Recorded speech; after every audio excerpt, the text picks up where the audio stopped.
नमस्कार दोस्तों, स्वागत है आप सभी का हमारे इस चैनल सनातन ज्ञान गंगा पर। दोस्तों, अगर आप जीवन में कुछ नया सीखना चाहते हैं तो इस चैनल को सब्सक्राइब जरूर करें।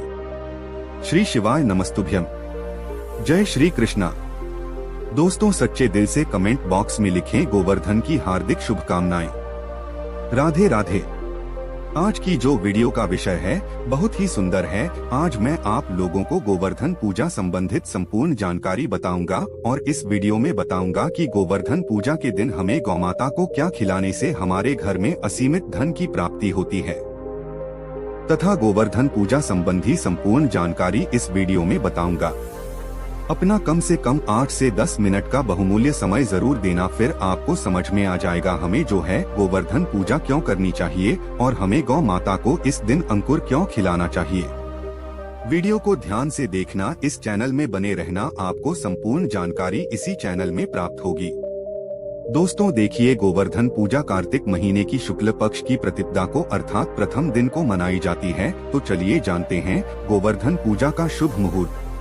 तो गोवर्धन पूजा का शुभ मुहूर्त है इस बार कार्तिक माह के शुक्ल पक्ष की प्रतिपदा तिथि की शुरुआत 13 नवंबर दिन सोमवार को दोपहर 2:56 से हो रही है और समापन अगले दिन 14 नवंबर दिन मंगलवार को दोपहर 2:36 पर होगा। ऐसे में गोवर्धन पूजा का पर्व 14 नवंबर को मनाया जाएगा। देखें, गोवर्धन पूजा के दिन भगवान श्री कृष्ण और गोवर्धन पर्वत और गायों की पूजा की जाती है। गोवर्धन पूजा में अन्नकूट का, जी हाँ, गोवर्धन पूजा में अन्नकूट का बहुत बड़ा महत्व है। अन्नकूट का भोग भी सामर्थ्य अनुसार जरूर लगाना चाहिए। कहीं कहीं लोग मूंग दाल और बाजरे को मिलाकर के खिचड़ी बनाते हैं, तो कहीं कहीं अन्न कोट में भगवान श्री कृष्ण को 56 भोग का प्रसाद भी लगाया जाता है। इस प्रक्रिया को अन्नकूट कहा जाता है। दोस्तों आइए जानते हैं गोवर्धन पूजा पर चढ़ाए जाने वाले अन्नकूट प्रसाद का 56 भोग के बारे में, अर्थात इसका क्या महत्व है। अगर आज की वीडियो आप मिस करते हैं तो फिर सारी जिंदगी आप इस प्रकार की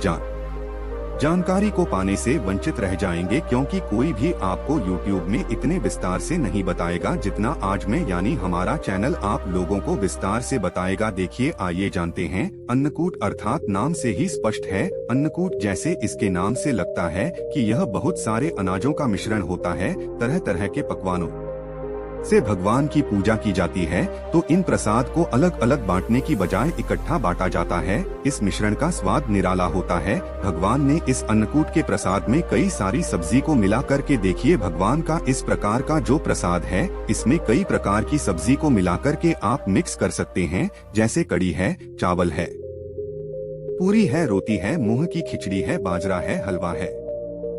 सामर्थ्य के अनुसार जो भी आपसे बने भगवान के प्रसाद में इस प्रकार की चीजों को मिलाकर के भगवान को भोग लगा सकते हैं। आइए जानते हैं अन्नकूट की कथा की शुरुआत। तो कुछ कथाओं में इस प्रसाद के बारे में कहा गया है कि जब भगवान कृष्ण ने देवराज इंद्र के घमंड को चूर करते हुए गोवर्धन पर्वत की पूजा की और इंद्र ने गुस्से में भारी बहुत ही ज्यादा वर्षा की, तब भगवान श्री कृष्ण ने समुचित वृंदावन वासियों को लेकर गोवर्धन पर्वत के नीचे आ गए थे और इसी पर्वत के नीचे लगातार 7 दिन बिताए थे। इस दौरान सभी ने अपने साथ लाए हुए जो खाद्य सामग्री, जितने भी वहां के रहने वाले लोग थे सभी ने खाद्य सामग्री लाए और दोनों को मिलाकर के बांट कर के आपस में खाया। इसका स्वाद इतना ज्यादा अद्भुत था कि इसे खाने के लिए स्वयं भगवान कृष्ण ललचा गए थे। बाद में वह अन्नकूट प्रसाद के रूप में गोवर्धन पर्वत को भोग लगा करके खाया जाने लगा। खुद भगवान कृष्ण ने सुप्रिय प्रसाद का हर वर्ष गोवर्धन पूजा करके भोग लगा करके अन्नकूट उत्सव मनाने की आज्ञा दी। दोस्तों आई हमारे चैनल के इस वीडियो में जानते हैं कि गोवर्धन पूजा किस प्रकार से की जाए। अब आप लोगों को अन्नकूट के बारे में जानकारी प्राप्त हो गई है। अब गोवर्धन पर्वत की किस प्रकार से पूजा की जाए। तो गोवर्धन पूजा करने के लिए आपको सबसे पहले घर के आंगन में गोबर से गोवर्धन का चित्र बनाएं। इसके बाद रोली, चावल, खीर, बताशे, जल, दूध, पान, केसर, फूल और दीपक जलाकर के गोवर्धन भगवान की पूजा करें। कहा जाता है कि इस दिन विधि विधान से सच्चे दिल से गोवर्धन भगवान की पूजा करने से साल भर भगवान श्री कृष्ण की कृपा बनी रहती है। चलिए इस वीडियो में मैं आप लोगों को गोवर्धन पर्वत से जुड़ी हुई संपूर्ण जानकारी बताऊंगा। दोस्तों इस वीडियो में मैं आप लोगों को बताऊंगा कि हम जो है गोवर्धन पर्वत की पूजा क्यों करते हैं, साथ ही साथ में वर्धन पूजा की जो कथा बताऊंगा, इस कथा को अगर कोई भी व्यक्ति सच्चे मन से सुनता है तो ऐसे व्यक्ति के जीवन में चल रही सभी प्रकार के कष्ट तत्काल समाप्त होते हैं। ऐसे व्यक्ति की सभी प्रकार की मनोकामनाओं की पूर्ति होती है, ऐसा माना जाता है। इस कथा को अगर सच्चे मन से सुने तो कोई भी आपकी मनोकामना हो, चाहे कितनी भी बड़ी मनोकामना हो, वह मनोकामना की पूर्ति हो जाती है। आइए जानते हैं। हमारे चैनल में देखिए, भगवान श्री कृष्ण स्वयं नारायण का अवतार है। लेकिन क्या आप जानते हैं कि महाभारत काल में भगवान श्री कृष्ण ने किसे पूजनीय बताया है?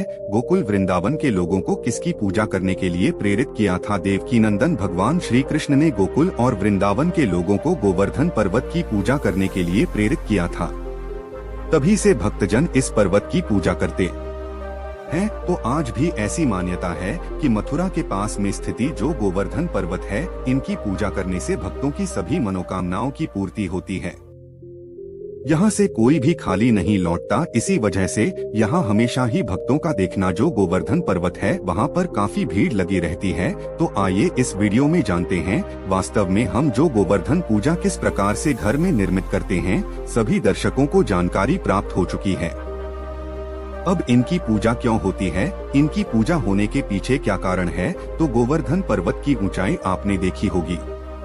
आज से काफी पहले काफी दिखाई देते थे, लेकिन हजारों साल पहले यह बहुत ही ऊंचा था, विशाल पर्वत था और इस पर्वत की ऊंचाई लगातार घटती जा रही है। इस संबंध में शास्त्रों में एक कथा बताई है। इस कथा के अनुसार गोवर्धन पर्वत को तिल तिल करके घटने के लिए एक रस्सी ने श्राप दिया था। श्री कृष्ण ने गोवर्धन पर्वत को भगवान का रूप बताया है और उसी की पूजा करने के लिए सभी भी को प्रेरित किया था। आज भी गोवर्धन पर्वत चमत्कारिक रूप से, पूर्ण रूप से, चमत्कारिक रूप से भरा हुआ है। सभी प्रकार के लोगों की इच्छा को पूर्ण करता है। गोवर्धन पर्वत की परिक्रमा करने वाले हर व्यक्ति को जीवन में कभी भी पैसों की कमी नहीं होती। साथ ही साथ गोवर्धन पूजा करने वाले लोगों को भी पैसों की कमी नहीं होती। ऐसा माना जाता है कि महाभारत काल में गोवर्धन पर्वत की ऊंचाई करीब 30,000 मीटर थी, जबकि वर्तमान में यह पर्वत करीब 30 मीटर ऊंचा ही रह गया है। गोवर्धन पर्वत की ऊंचाई लगातार घटती जा रही है। इस संबंध में गर्ग संहिता में एक कथा बताई है। दोस्तों, कथा के अनुसार भगवान श्री कृष्ण ने अवतार लेने के पूर्व राधा जी से भी पृथ्वी लोक में साथ चलने के लिए निवेदन किया था। इस पर राधा जी ने कहा कि मेरा मन पृथ्वी पर वृंदावन, यमुना और गोवर्धन पर्वत के बिना नहीं लगेगा। यह सुनकर श्री कृष्ण ने अपने हृदय की ओर दृष्टि डाली, जिससे तेज निकला और राजभूमि पर जाकर गिरा। यही तेज पर्वत के रूप में परिवर्तित हो गया। शास्त्रों के अनुसार यह पर्वत रत्नमय झरने, कदम आदि वृक्षों से सुशोभित है और अन्य सामग्री भी इसमें उपलब्ध थी। इसे देखकर राधा जी बहुत प्रसन्न हुई और तथा भगवान श्री कृष्ण के साथ उन्होंने भी पृथ्वी पर अवतार धारण किया। चलिए इस वीडियो में जानते हैं और भी इसकी कुछ रोचक भरी कथा। एक कथा के अनुसार भगवान श्री कृष्ण की प्रेरणा से शालमे द्वीप ने द्रोणाचार्य की पत्नी के गर्भ से गोवर्धन का ध्यान से सुनिएगा। भगवान श्री कृष्ण की आज्ञा के कारण ही शालमे द्वीप में द्रोणाचार्य की पत्नी के गर्भ से गोवर्धन का जन्म हुआ। ध्यान से सुनना, भगवान के जन्म से वृंदावन एवं जो यमुना है वह बहुत ही खुश थी। गोवर्धन को भगवान का रूप ही जान करके सुमेर है, हिमालय है, जितने भी पर्वत है, यह सब ने गिरिराज बना करके जो गोवर्धन पर्वत है, इनकी पूजा की। एक समय तीर्थ यात्रा करते हुए पुलिस से जी रशीद गोवर्धन पर्वत के समीप पहुँचे। पर्वत की सुंदरता देख करके अशी मंत्रमुग्ध हो गए तथा द्रोणाचार्य पर्वत से निवेदन किया कि मैं काशी में रहता हूँ, आप अपने पुत्र गोवर्धन को मुझे दे दीजिए, मैं उसे काशी में स्थापित करके वहीं रहकर पूजा करूँगा। द्रोणाचार्य देखे, द्रोणाचार्य पुत्र वियोग से व्यतीत हुए, लेकिन गोवर्धन पर्वत ने कहा कि मैं आपके साथ में चलूंगा, किंतु मेरी एक शर्त है, मुझे जहाँ रख देंगे मैं वहीं स्थापित हो जाऊंगा। जी ने गोवर्धन पर्वत की बात मान ली। गोवर्धन पर्वत ने राशि से कहा कि मैं 2 योजन ऊंचा एवं 5 योजन चौड़ा हो, आप मुझे काशी कैसे ले जाएंगे? तब पोलार्ड जी ने कहा कि मैं अपने तपोबल से तुम्हें अपनी हथेली पर उठाकर ले जाऊंगा। तब गोवर्धन पर्वत रस्सी के साथ चलने के लिए सहमत हो गए। रास्ते में प्राचार्य उसे देख कर के गोवर्धन की पूर्व स्मृति जागृत हो गए। कैसे पूर्व स्मृति, वो भी मैं आप लोगों को इस चैनल के माध्यम से बताऊंगा। और वह सोचने लगा कि भगवान श्री कृष्ण राधा जी के साथ यहाँ आकर के बाल्यकाल और किशोर कल बहुत से लीलाएं करेंगे। यह सोचकर गोवर्धन पर्वत को लास्य राशि के हाथों में और अधिक भार हो गया, जिससे राशि को विश्राम करने की आवश्यकता सकता महसूस हुई। दोस्तों, इसके बाद ऋषि ने गोवर्धन पर्वत को ब्रज में रख करके विश्राम करने लगे। राशि यह बात भूल गए कि उन्हें गोवर्धन पर्वत को कहीं रखना नहीं था। कुछ देर बाद राशि पर्वत को वापस उठने लगे, लेकिन गोवर्धन ने कहा कि रिसीवर, अब मैं यहाँ से कहीं नहीं जा सकता। मैंने आपसे पहले ही आग्रह किया था कि आप मुझे जहां रख देंगे मैं वहीं स्थापित हो जाऊंगा। तब पोलार्ड जी उसे ले जाने की हट करने लगे, लेकिन गोवर्धन वहां से नहीं हिले। तब राशि ने उसे श्राप दिया कि तुमने मेरे मनोरथ को पूर्ण नहीं होने दिया, अतः आज से प्रतिदिन तिल तिल कर तुम्हारा क्षरण होता जाएगा। दिन तुम पूर्णता धरती में समाहित हो जाओगे। तभी से गोवर्धन पर्वत तिल तिल करके धरती में समा रहे हैं। इसका प्रमाण आपको कलियुग में आज भी देख रहा है। भगवान श्री कृष्ण ने अपनी समस्त कलाओं के साथ द्वापर युग में इस पर्वत पर भक्तों को मुक्त करने वाली कई लीलाएं की थी। इसी पर्वत पर को इंद्र का मान मर्दन करने के लिए उन्होंने अपनी सबसे छोटी उंगली पर 3 दिनों तक उठा करके रखा था। कई कथाओं में इसे 7 दिनों तक उठा करके रखा था, ऐसी जानकारी मिलती है। एक और इसकी कथा है, जो कथा रामायण काल से जुड़ी हुई है। यह अच्छी कथा है और इस कथा को सुनने मात्र से व्यक्ति की गरीबी मिटती है, व्यक्ति की मनोकामना की पूर्ति होती है। दोस्तों, पौराणिक धर्मशास्त्रों की माने तो जब त्रेता युग में भगवान विष्णु ने राम के रूप में अवतार लिया था और वनवास के दौरान उनकी पत्नी अर्थात माता सीता जी को लंकापति रावण ने छल करके अपहरण करके लंका में ले गया था, तो उस दौरान भगवान श्री राम ने लंका पहुंचने के लिए वानरों की विशाल सेवा के साथ समुद्र पर राम सेतु का निर्माण करा रहे थे। ध्यान से सुनना।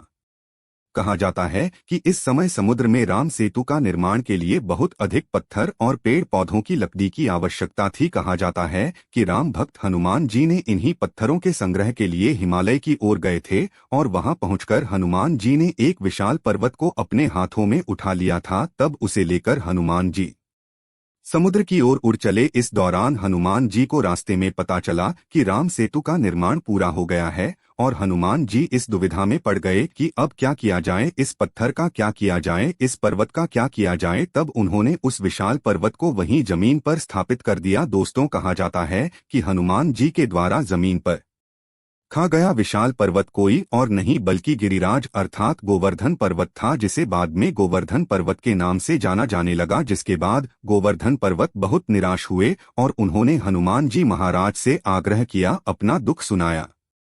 ध्यान से सुनना। तो गोवर्धन पर्वत ने कहा कि ही भक्त शिरोमणि हनुमान जी महाराज, मैं प्रभु श्री राम के ही न काम आया और न ही अपने स्थान से जुड़ सका। जी हाँ, मैं प्रभु राम के काम आया, क्योंकि समुद्र जो है बन चुका है और ना मैं अपने स्थान से जुड़ा रह सका, अर्थात मैं अपने माता पिता से विलग न हो गया और जो है इस प्रकार से प्रार्थना करते हुए गोवर्धन पर्वत निराश हो गए। निराश देख करके हनुमान जी महाराज को बहुत ही दया आई, क्योंकि हनुमान जी महाराज बहुत ही दयालु थे। तब भक्त शुरू हनुमान जी ने गिरिराज अर्थात गोवर्धन पर्वत को आश्वासन दिया कि द्वापर युग में जब मेरे प्रभु श्री राम श्री कृष्ण के रूप में आएंगे, तब उस दौरान वह आपके आसपास ही अपनी बाल लीला करेंगे और आपको अपनी उंगली से उठाकर के देव तत्व रूप में प्रतिष्ठित करेंगे, जिसके बाद सभी लोग आपकी है हमेशा हमेशा के लिए पूजा अर्चना करते रहेंगे। दोस्तों, इसीलिए तो साक्षात गोवर्धन को धन कहा जाता है, जो सोना चांदी हीरा मोती से भी बढ़कर धन होता है। गोवर्धन यानी सबसे बड़ा धन तो यही है। दोस्तों, कहा जाता है कि हनुमान जी के द्वारा की गई भविष्यवाणी को सिद्ध करने के लिए भगवान श्री कृष्ण जी ने इंद्र के क्रोध से लोगों को बचाने हेतु गोवर्धन पर्वत को अपनी उंगली पर धारण किया था। आप सभी दर्शकों को जरूर पता होगा, जो गोवर्धन पर्वत है इसे भगवान विष्णु जी का स्वरूप भी कहा जाता है, क्योंकि इंद्र ने वज्र के प्रभाव से कई बार गोवर्धन पर्वत को तोड़ने का प्रयास किया। देखिए, अगर कोई साधारण पर्वत होता तो वज्र के प्रभाव से वह टूट जाता, लेकिन गोवर्धन पर्वत भगवान का ही अंश था। ऐसा माना जाता है कि अगर कोई भी व्यक्ति सच्चे मन से इस कथा को सुनता है या फिर गोवर्धन पर्वत की अपने घर में गोवर्धन बना करके उनकी पूजा करते हैं, गाय को अन्नकूट खिलाते हैं, तो ऐसे व्यक्ति की सभी प्रकार की मनोकामना पूर्ण होती है। दोस्तों, आज के लिए बस इतना ही। मिलते हैं एक और ज्ञानवर्धक वीडियो के साथ। धन्यवाद।